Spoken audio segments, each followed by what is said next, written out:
混鲲盘旋了许久，才由大鹏鸟化作巨鲲沉入了海底。孔雀大明王见状，立刻现出原身，飞速向海上飞去。海面上泛起一道道金光，一股巨大的热量冲上了鱼鳞岛，几人迅速被热浪包围了。凤战用灵力护住了魏婴，红鸾将蓝许抱在了怀中，用灵力抵御着热浪的侵袭。林渊则默默地守在了凤战身边。孔雀大明王叼着金葫芦飞到巨鲲的上空，他循着金光的方向在空中不停地旋转飞行着，迅速将巨鲲吐出的金光收进了葫芦之中。凤战几人站在原地，看着海面上的情景，心中震撼无比。怪不得混鲲要请孔雀大明王帮忙，这么多年积累在混鲲体内的离火之精爆发出来的力量竟然如此之大，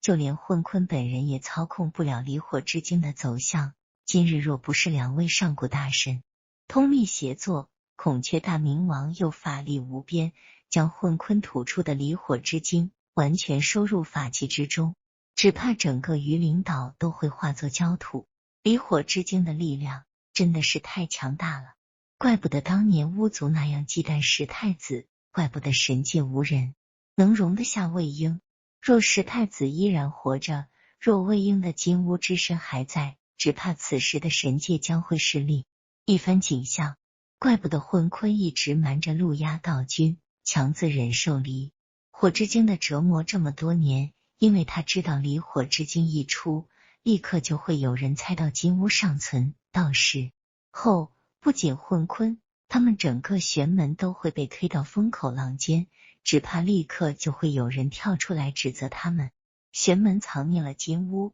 那结果可想而知会有多糟。混鲲整整折腾到夜幕降临，才将体内的离火之精吐了干净，他本人也已经累得精疲力竭，强行吐出所有的离火之精，他的腹内已经受了重伤，然而他却不动神色地忍了下来。他不想让几个小辈担心，他知道此刻他身上寄托着他们所有的希望。孔雀大明王将金葫芦交给混鲲，混鲲时至清殿将封印的葫芦交给凤战，并传授给他封印之术，嘱咐道：阿战，这个葫芦你一定要保存好，切记离火之精太过霸道，每日给仙胎输一点便足够了，且最好将阿信的身体转给他，否则恐会伤到小娃娃。凤战郑重接过金葫芦，对混鲲俯身一拜，说道：多谢师伯鼎力相助。师伯，魏婴的身体不好，离火之精要如何才能经他的身体转给仙胎？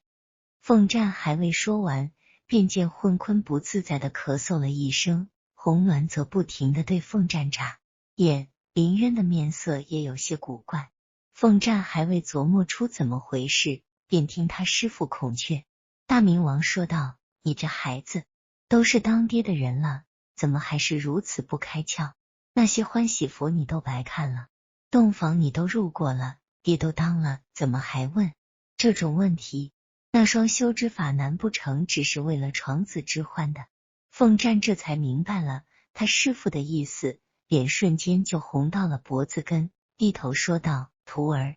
明白了。混鲲出言解围，说道：阿战一心想着阿宪，哪里会想到此处？忙碌了一天，师伯我有些累了，大明王殿下刚刚耗费了许多法力，也需要休息调息，你们几个坚持到现在也都很疲劳，大家都回去歇着吧。雪儿，今晚你跟你红鸾小师伯住，或者跟你大师伯住，孩子的眼睛都要睁不开了，今晚大家都早些休息。阿战、阿宪就交给你照顾了。陆压道君不在，混鲲是鱼鳞岛上辈分最高的人，他安排好这些事情，便引着孔雀大明王离开了魏婴的院子休息去了。红鸾捏了捏蓝许嫩嫩的小脸，爱怜的说道：许儿，刚刚你师爷爷的话你都听见了吧？你父亲一会儿有正事要办，今晚你跟我住好不好？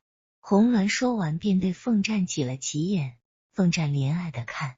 像蓝许这孩子自打跟着他们从龙宫出来，便一直紧绷着神经，他年岁这样小，能陪着几个大人熬到现在已经着实不易。凤战温声对蓝许说道：许儿，明日你爹爹应当就能醒来，今晚。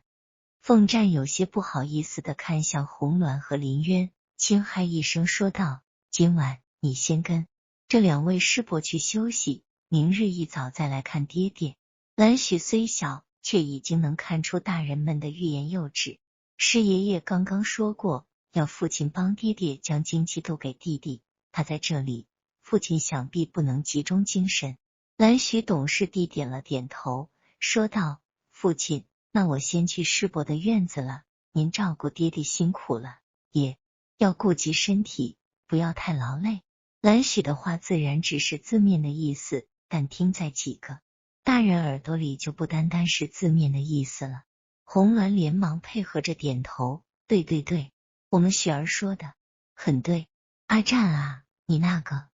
这几日辛苦了，今晚你就再辛苦辛苦，阿贤就交给你了。不过你也要注意身体啊，也别太操劳了。红鸾把操劳两字咬得很重，又对凤战挤了挤眼睛，才牵着蓝许走了。林渊不放心的又看了魏婴一眼，他是魏婴的亲哥哥，凤战的大舅哥，自然不能像红鸾那样对凤战开这种玩笑，郑重的叮嘱了几句，便也跟在红鸾身后离开了。凤战目送众人离开，抱着魏婴返回了汤泉之中。魏婴此刻跟睡着了一样，脸色苍白，一点血色都没有，眼睛紧紧的闭着，胸口偶尔微微起伏一下。他静静的躺在汤泉之中，孱弱的样子让凤战心疼。凤战小心翼翼的解开魏婴的腰带，脱下他的衣衫和裤子，